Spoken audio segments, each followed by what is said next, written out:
Кои се разликите во животот на човек што му се предал на Аллах и на човек што не му се предал на Аллах?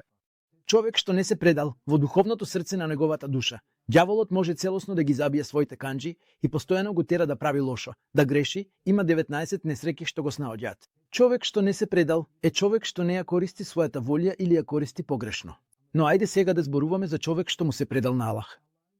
Тоа е човек што ги користи даровите што му ги доверил Аллах според неговата волја. Ако човекот не ја предал својата душа на Аллах, тој не може да ја добие среќата што Аллах би му ја дал преку таа душа. Човек што не го предал своето физичко тело е личност што се бунтува против заповедите што ги објавил Аллах во светите книги и ги прави забранетите работи.